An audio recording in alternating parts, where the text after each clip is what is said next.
I've got a hot take for you. GPT 3.5 was the last best thing since sliced bread. There, I said it.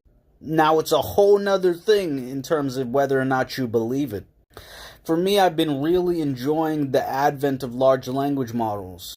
They actually help me stop being a doomer in a weird way.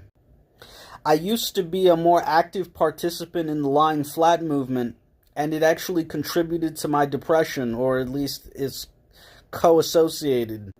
But one thing that got me out of my stupor in the winter of 2022 was ChatGPT being unveiled.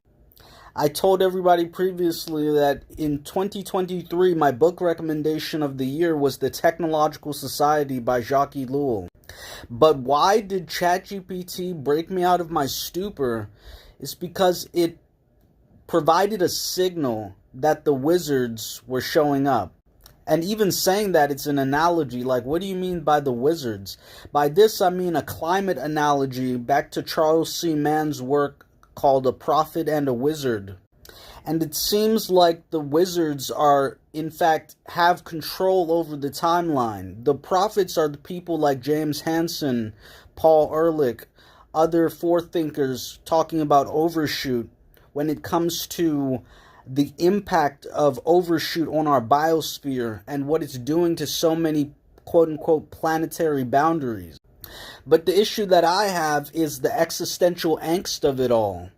Why are we here? Where did we come from? These questions that are normally solved through religious traditions, eschatology, New Age, social science.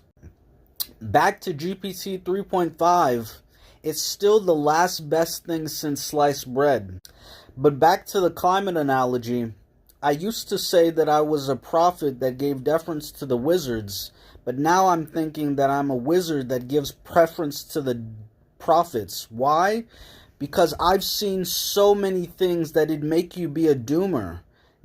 Specifically the work of Michael Dowd, the work of Collapse Chronicles, Reagan Parrington, aka the Doom Wizard, Climate Casino, Paul Beckwith, Nate Hagens. So many people within the space that are making me say, whoa, whoa, whoa, whoa, whoa, back to peak oil, and the fragility of our debt-based economy. All of that leads me to believe this place is far more fragile than I could have ever imagined. Except I see these stories, these tapestries, and I wonder, how can I tell them as a story? It's as an aggregator.